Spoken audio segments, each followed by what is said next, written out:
Ross Smith is off this week. That's no problem. Timbers defender Zarek Valentin joins me. You did some communications in college, right? So you should feel at home on the set. This is perfect. I'm happy to be here. We're not going to make you read off the teleprompter. Ah, man. Next time. Next time. Perfect. I do want to ask you about this rivalry. Perfect. What's it like as a player? What does it mean to you to be able to play in Portland, Seattle? It doesn't get any better than this. I was actually talking to my fiance this morning about rivalries within the MLS, and no other one compares to this one in terms of the amount of coverage it gets from around the league, internationally. I remember watching these games when I was in Norway.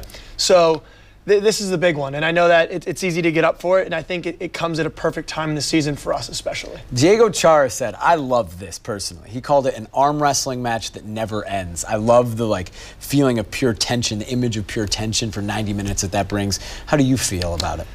Personally, I would say tug of war. Tug of war, yeah. But I think the arm wrestling analogy is very good as well, because the amount of just fight involved in it, generally in rivalry matches, they say that if you win the fight, the football breaks out after that. So if you put in the work in the beginning first stages, then the beautiful game comes out, and I think that's what ultimately determines the winner. We want to make sure that everybody knows there has been a time change for this match. We've been pumping this since Wednesday. There's crazy heat forecasted on Sunday. Kickoff will be at 7:30 sharp. It was originally scheduled for 1.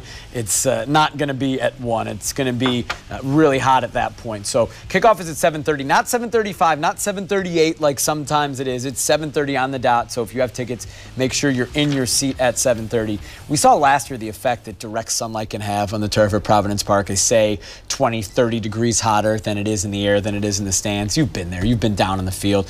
Give us some perspective. Help the people who, I watch it from an air-conditioned booth, right? So for us, it's all right. 95, it's okay. What's it really like on the field, 1 o'clock when it's 95 degrees out?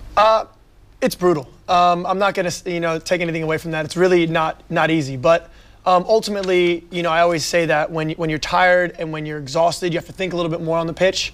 And I recall 2 games last year, the Houston and the Toronto game, especially where they were extremely warm, both mid-afternoon kickoffs. And those were tough. I know guys had toes that were bleeding, blisters left and right, but ultimately I know we got 2 results in those games. But I think a lot of times it's mind over matter, and yeah, it sucks, but you have to essentially put that behind your head, and you just got to go forward and essentially put everything out there. And especially against Seattle, you got to go out there and give everything, and hopefully we can get a good result. We won't have the issues this game, but I remember guys taking their shoes off at the first half whistle, dumping water on their feet, on their shoes during the game whenever they could. What was your kind of strategy to deal with it? Luckily, I'm always close to an end line, and generally where there's an end line, there's a bottle of water. Yeah. So I remember I went in the Houston game, the second half. It was about minute, I think around 60. Right away, I chugged a bottle of water from a very generous fan. And then actually I looked over, and I believe it was Mike Golub was there.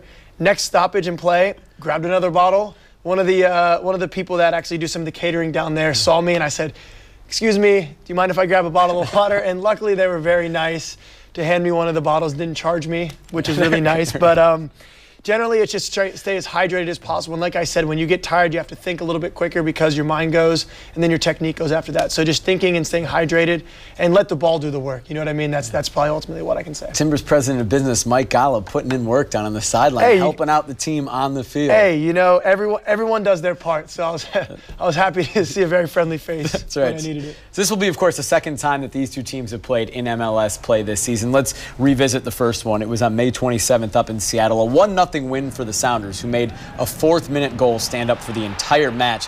But it's a performance the Timbers are super happy with. More than doubled Seattle in shots, especially in that first half. Really dominated and controlled things, just couldn't find the goal. It's a game Caleb Porter has stressed over and over again was really positive for Portland. What do you guys take, Zarek, from that match? What do you personally take even from that match as we get ready for this Sunday? I think it's very indicative of the fact that we are in one of the only sports in the world where you can essentially dominate a game and really outplay an opponent and not get a result. And it was frustrating, that one.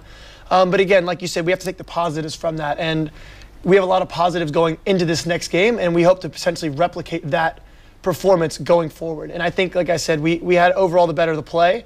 Yeah, they picked off a goal really early in the game, but for 90-plus minutes, I think we actually outplayed them. And they, if they have to be honest, I think they would say the same thing. So if we can go in and replicate that at Providence Park with the fans behind us, I think we're confident we can hopefully come out with a result.